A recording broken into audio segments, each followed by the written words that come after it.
Hello guys, I have wanted to make this video for quite a while now because I want you all to know that what you see on social media is not real, and I know that there are young girls that may follow me, or any girls or anyone for that matter, that may follow me on social media and think that I have all my shit together and that my life is so amazing and everything runs smoothly all the time and I'm the happiest that I've ever been. But that is not the case. And one place that I don't mind being raw and vulnerable is YouTube. On social media like Instagram and TikTok, I really try and show like the better parts of my life, or just not even that, like I just post nice pictures all the time, looking dolled up, usually using filters. And I really thought this would be a good opportunity, now I'm having another big life change, to give you a full rundown on what's really been happening over the past year and why this has been the most challenging year of my life.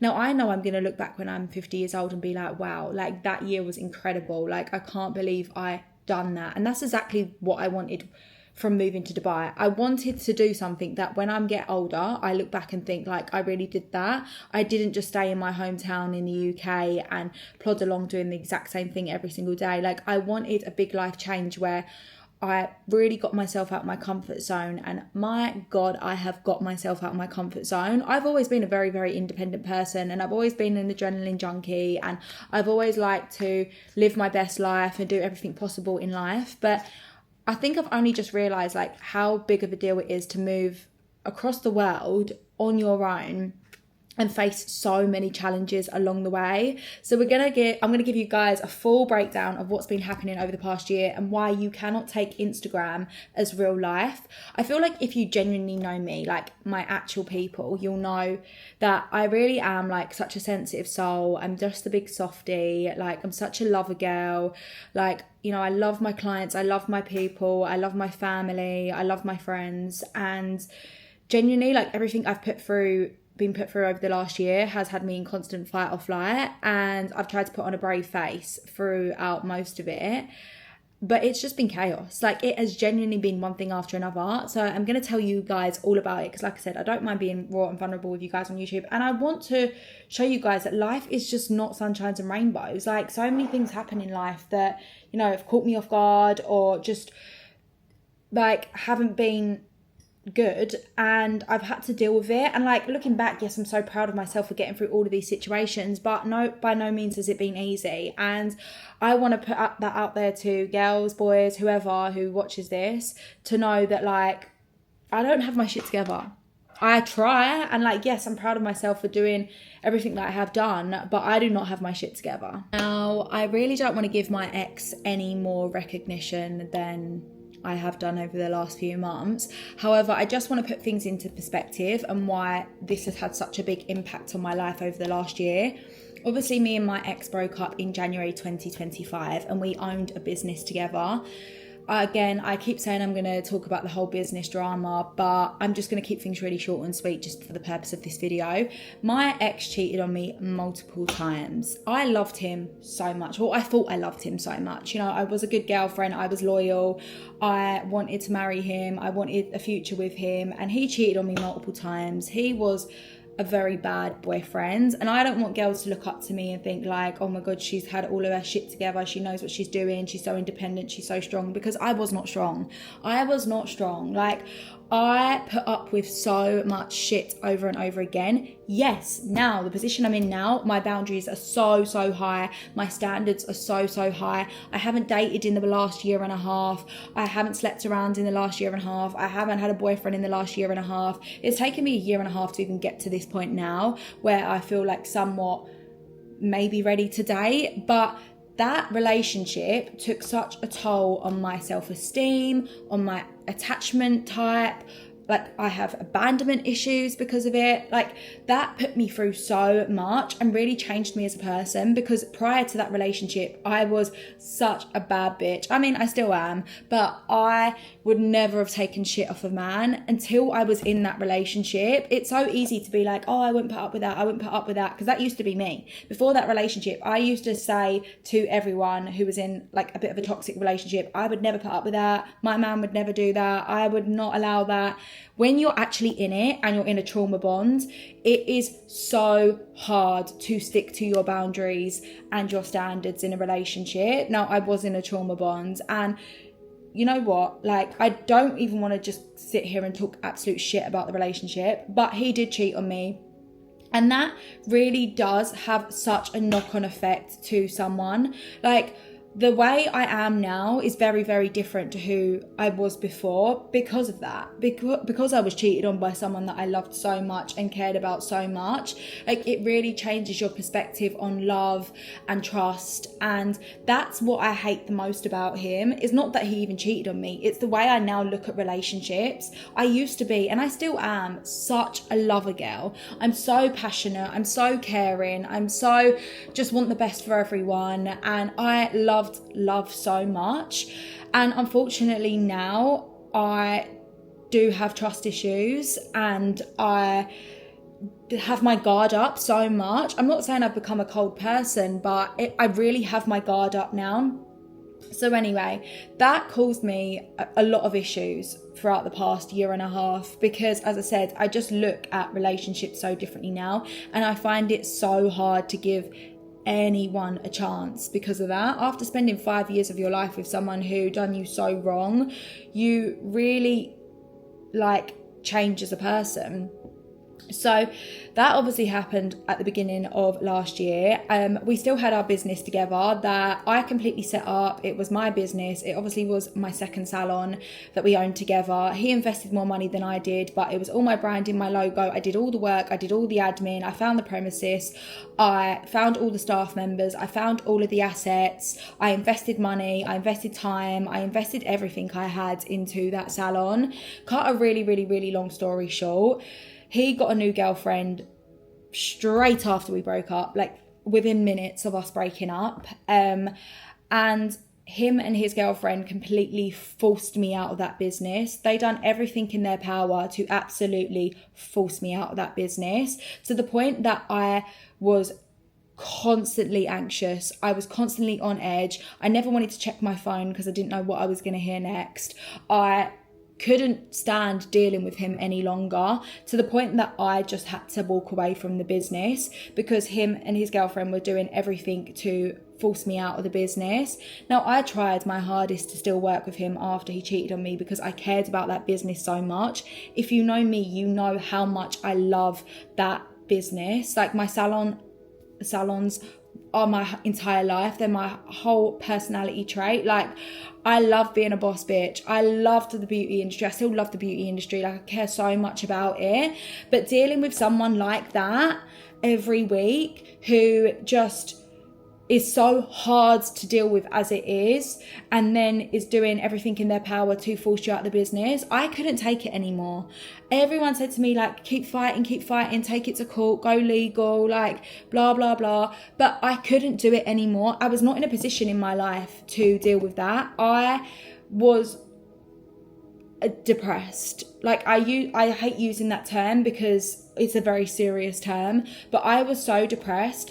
I went back to the UK earlier this year to try and sort this out, and like, I was honestly having panic attacks. Like, my mum was scared for me because I was honestly crying, screaming, because I was just so angry, frustrated, upset, and I just couldn't deal with it anymore. I could not physically deal with it anymore or mentally deal with it anymore. It was draining every ounce of me, and I was becoming a person that I did not want to be.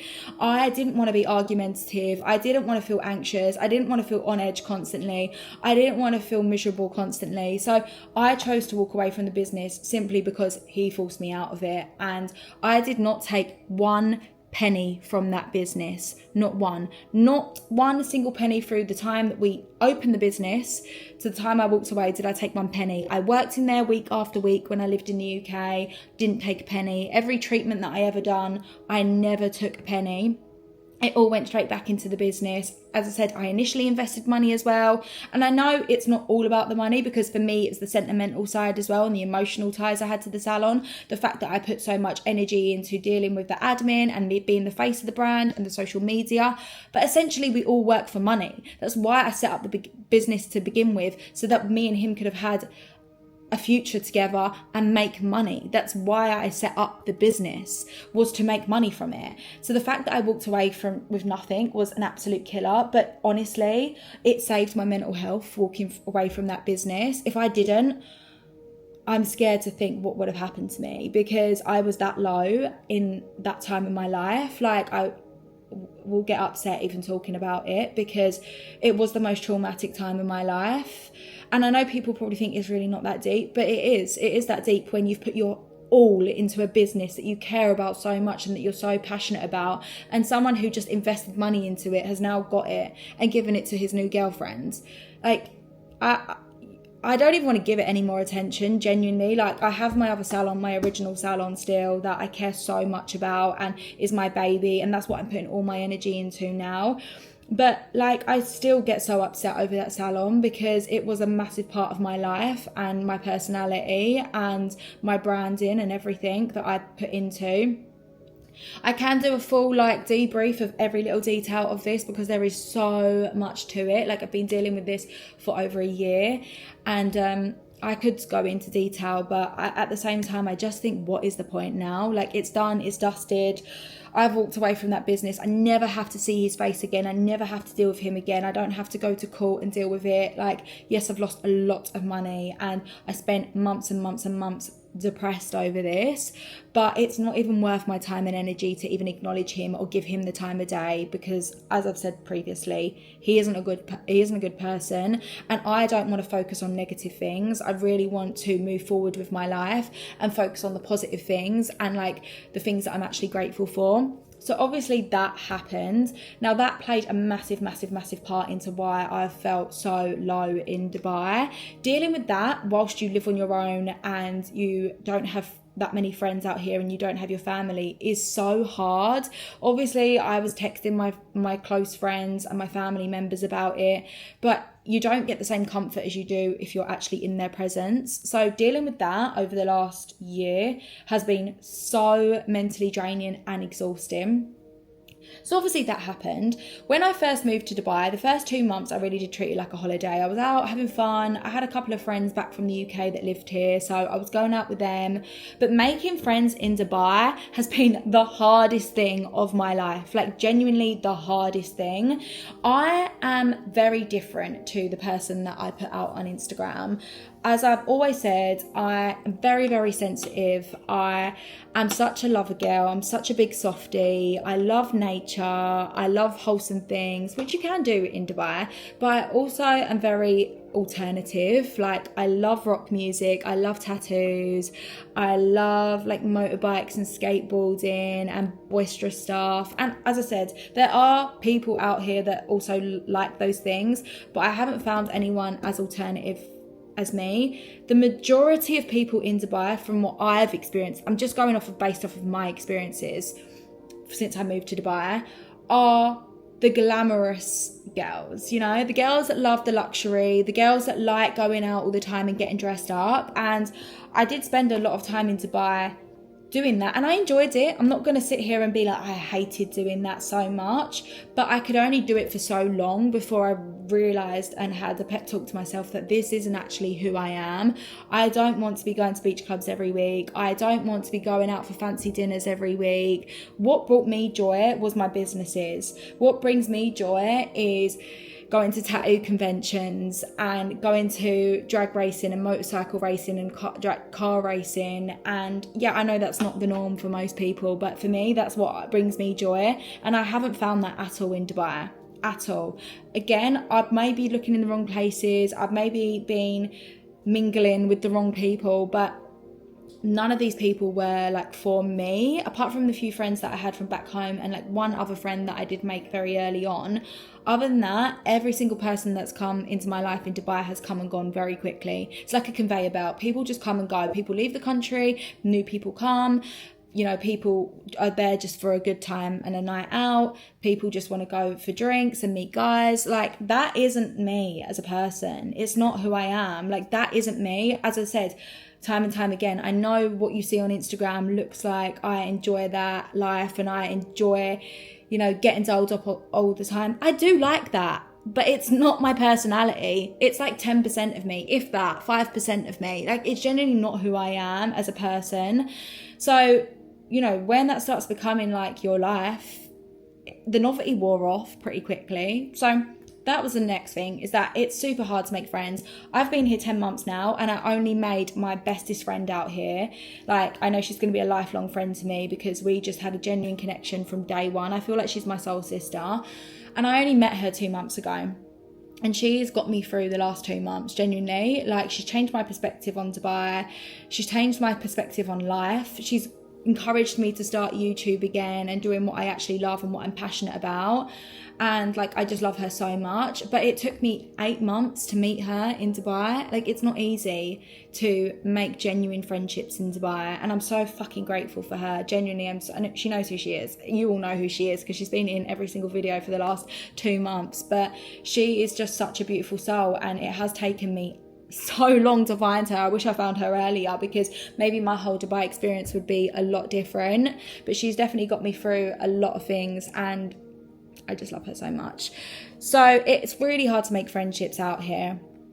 And then the next thing that happened, actually, let's talk about the war that happened. I know I've spoke about this briefly before, but we obviously was in the firing line of a war zone. I know it's all kind of like brushed under the carpet now and we don't talk about it now, but when that started, when the very first interception happened in Dubai, where they were shooting at the US military bases, was hands down the scariest moment of my life. Scariest moment of my life. I live on my own. At this point, I hadn't made friends with like Sophia or any of my close friendships. I literally had a few friends in Dubai, and hands down, the scariest moment of my life. I was sitting on my roof because I have a pool on my rooftop, and I heard it, and it genuinely sounded like the explosion was happening next to me.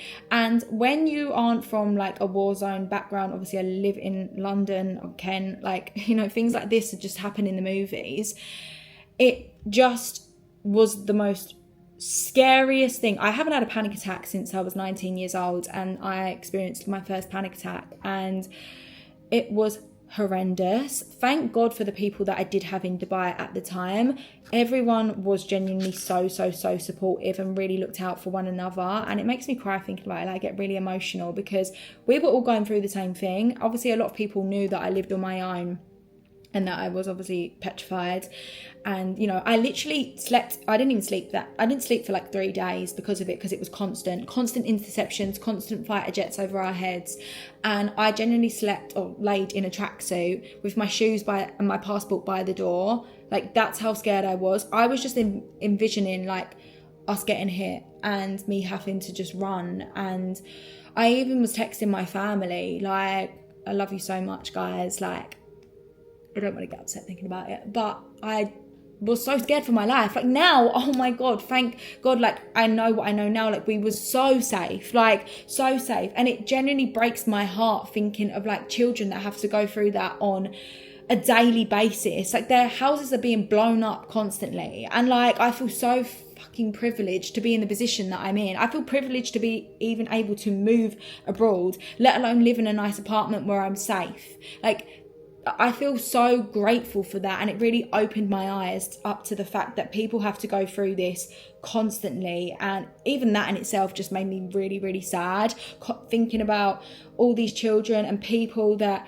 lose loved ones every day because of war. And it just makes me so upset and frustrated that people in power let this happen. So obviously that happened, and again, it was the scariest weekend of my life. After the first weekend, it was okay. Like, don't get me wrong, my nervous system was fucked for a month. Like, I didn't leave my apartment at all, really.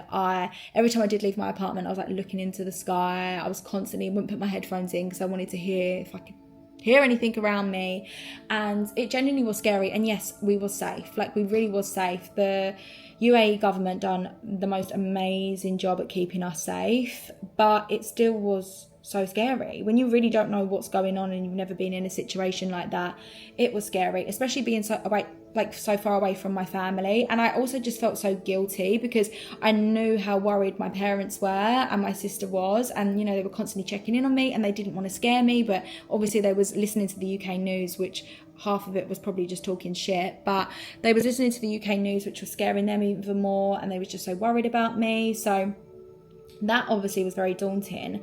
Then I finally got a flight back home to the UK once the war had not even calmed down, but once things had calmed down a little bit and flights were resuming, I did get a flight back to the UK. And this is the time that all the stuff with my salon was going on. So I wanted to go back to just, try and resolve things and sort things out, even though it didn't go the way that I wanted it to.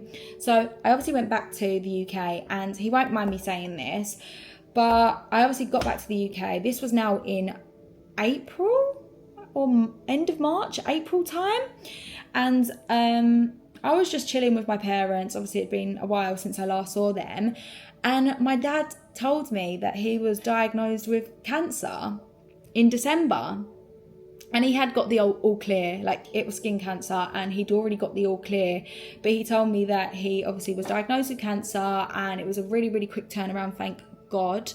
And he got the all clear, and he didn't want to tell me because he didn't want to upset me or scare me whilst I was living in Dubai. And honestly, the emotions I felt when he told me that, even though he told me he had the all clear and that he was fine, when you hear that word, I just felt dread. I actually felt dread because I just couldn't believe he didn't tell me. I was so annoyed at him. I was so angry because he didn't tell me. Obviously, I'm the eldest out of me and my sister, and I just felt so helpless. Yeah, I would have been super upset knowing that whilst I'm not with him or in the country. But I just felt so upset and angry that he didn't tell me, and that he had to go through that, and he was fine. He was fine. There's people way worse off. But hearing that, knowing that you were so far away and that you didn't do anything to help and you didn't even know, was really upsetting for me. And I know why he did it, because I am a worrier. And like I said, I'm super sensitive, and he knows that it probably would have really freaked me out, and I would have just left Dubai straight away and come straight back home. And he did, like I said, it was a really quick turnaround time. He did get the all clear really quickly, thank God. But it still just shocks me. I was so shocked. You never think it's going to happen to a family member of yours. You never think that's going to happen to you or anyone around you. And it just makes me even more grateful that we are all healthy and, we have such privileged lives, because when you hear that word, you genuinely think the worst. So obviously then that happened. And then obviously I've now come back to Dubai. I lost my salon. So that really took a toll on me, because even though I chose to walk away, I didn't choose to walk away, I got forced out of the business. I've been upset about that literally since I walked away. It's got easier, don't get me wrong, time is a healer. And as time has gone on, I've had distractions. I've had other things going on in my life, focusing on the positives. I'm focusing on the things that I'm grateful for. I've made new friends out here that have made my time here a lot easier and better, and I'm so grateful for them. But losing something that meant so much to you has really affected me. It really has affected me. I didn't think that I would. Well, I always knew I'd care so much, and it has affected me massively, and I'm still healing from that now.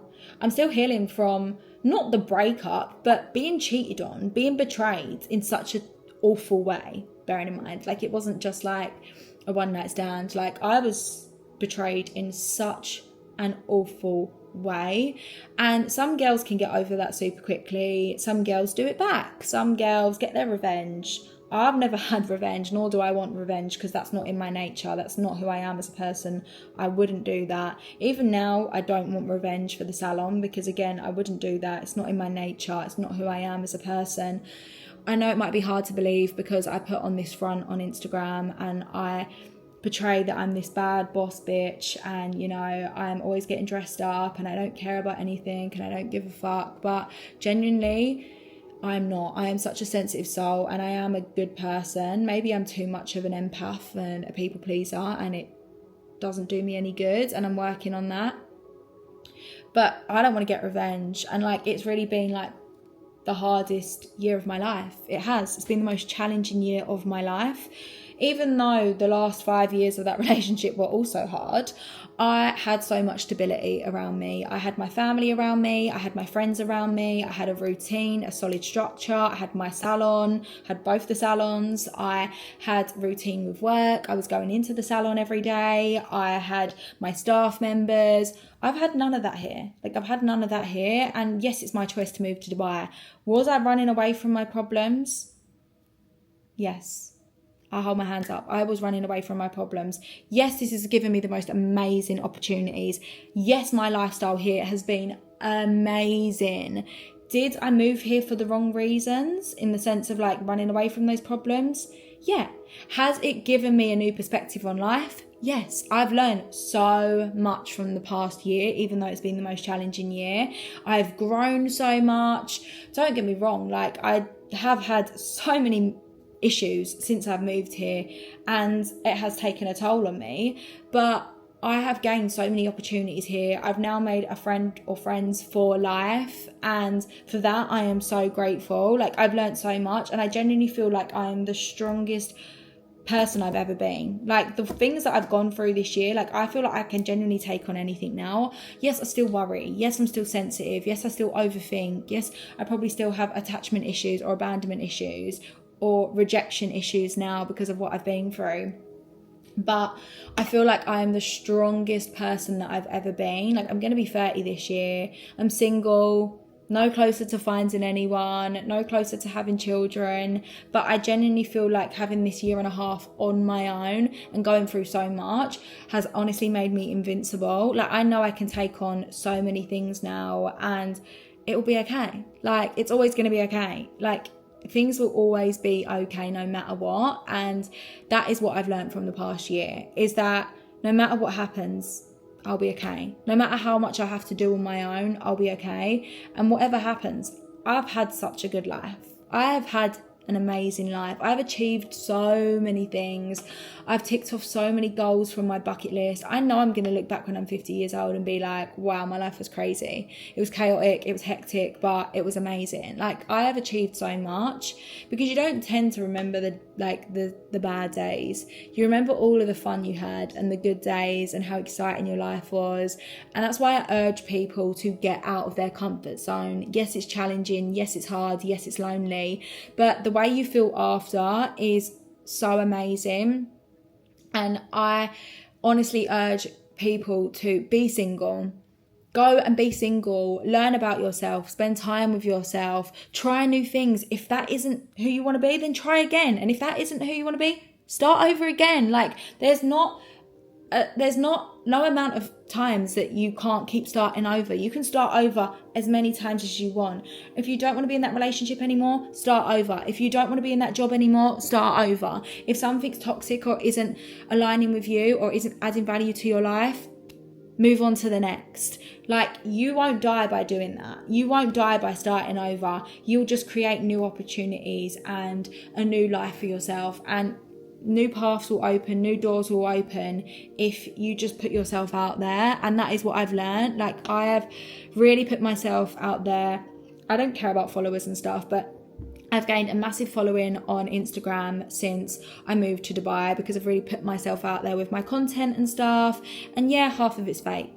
I'm not going to sit here and be like it's all real. Half of it is fake, but I've really still put myself out there. I've been vulnerable on YouTube, and as I said, I've learned so much. So I am really grateful for all these hardships I've had. I'm really, really grateful for all of these challenges I've had over the past year, because I've learned so much when it comes to business, when it comes to relationships, when it comes to myself.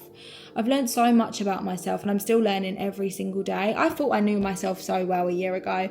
I thought I knew myself so goddamn well. I thought I knew everything. I thought, I had my shit together. No, I don't. I don't have my shit together, and that's okay. That is absolutely okay. I'm still breathing. I still wake up every day. Life's still good. I still have my family. I still have friendships. And as long as I've got a roof over my head, which some people do not have, I will survive. And I just wanted to put that out there, that you really should put yourself out there, guys. Genuinely, it's been the hardest, most challenging thing, but I just know how much I've grown from this and how many opportunities I've gained. So I just wanted to give you a little breakdown of everything that's happened. I mean, God, there's been so many other little minor things that have happened whilst I've been in Dubai that have also been hard, but they are the major things that have happened that have really made me have to get through things on my own. Oh my God, another thing I forgot to mention that actually was quite a big deal. I fractured my ankle. I fractured my ankle when I'd started running again. Because I've been running for a while, and then I stopped for ages, and then I started running again and I fractured my ankle. I could not walk on it at all for 5 to 6 weeks. When I say I couldn't walk on it, I mean I physically couldn't stand on it without wanting to cry. It was the most agonizing thing ever. I went to the hospital, and yeah, so that added to just doing something I know fracturing an ankle doesn't sound like the worst thing in the world, but it was not being able to leave my apartment that actually killed me. I'm such an outside girl, well, not that kind of outside, I just like fresh air. I like going for walks. I like, as I said, being in nature and stuff. That is my calling, is being in the fresh air. And being stuck in my apartment because I physically couldn't walk I'd have to get cabs to a coffee shop and just sit in there. I physically couldn't walk. So that also ruined so many weeks of my time, because I felt so suffocated, not being able to do anything. And I was in agony. I was taking the strongest painkillers ever. I was wearing a support thing on my foot, and it was just so inconvenient when I'd only just started getting back into running and exercising again. Even that takes a toll on your mental health when you're on a roll with your fitness and stuff, and then something stops you. I physically couldn't do anything. So then I felt really shit about myself because I wasn't exercising, and that played a massive impact into my mental health. And as I said, doing things on your own genuinely makes you so much stronger. So I really urge you guys to do that, because not many people could. And if you are doing that, and if you are on your own and you do feel lonely, just know that you're not the only one. Anyway, I know this conversation was a little bit miserable and depressing, but I just want to keep it real with you guys. I don't want to fake it and pretend that I'm someone that I'm not, and that I have everything together, and that, I'm this making millions, and that I'm just living this luxury life, because that's genuinely not the case whatsoever. I'm really, really excited to bring you guys along the next couple of months, next couple of weeks. There's a lot of changes. I'm obviously moving out of this apartment in Dubai. It served its purpose, but I know it's not for me. It's definitely not for me, and I'm ready for the next challenge to grow even more, and I'm excited to bring you guys along. I feel like we're building this little YouTube family now, and I just love talking to you guys so much. If you know me, you know I could sit here all day talking. So I am excited to bring you guys along, and I will see you in the next video.